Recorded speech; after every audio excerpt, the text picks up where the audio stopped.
यदि दो संख्या किसी तीसरी संख्या से क्रमशः 30% और 37% कम है, ठीक है, यानी कि दो संख्या जो है किसी तीसरी संख्या से क्रमशः 30% और 37% कम है, उनमें से दूसरी संख्या पहली संख्या से कितना प्रतिशत कम है।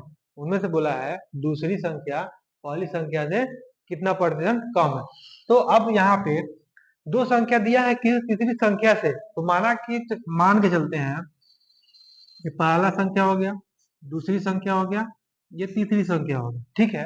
तो तीसरी संख्या से तुलना किया है, इसका मतलब हम तीसरी संख्या हमको नहीं मालूम है, यानी कि तीसरी संख्या क्या है, मान लिए 100 है, ठीक, यानी कि तीसरी संख्या क्या है, 100 है।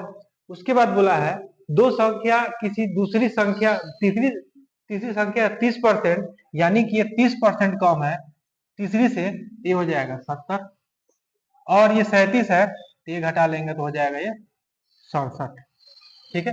67 होगा कि 63 होगा, ये हो जाएगा 63। यहाँ तक क्लियर। मान लिए पहली क्या है, ये हम 100 मान लिए।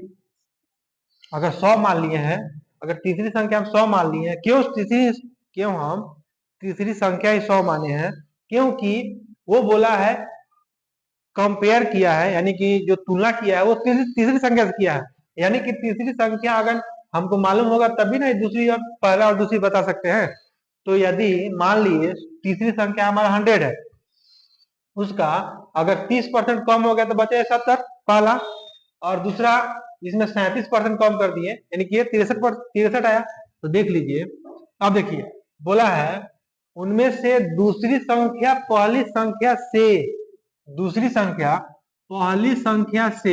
कितना परसेंट कम है, कितना परसेंट कम है, 7 है ना, कम है, 7 कम है। अब देखिए 7 कम है तो इसका परसेंटेज देखिए, 7 अगर कम है तो 7, तुलना किसे किया है, पहली संख्या से, तो पहली संख्या कितना है 70 गुना कर 100, ये 7 एकम 7, 7 एकम 7, यानी कि हो जाएगा 10% जो है ये कम है। Option number B. ओके, नहीं समझ में? ओके, ठीक, चलिए।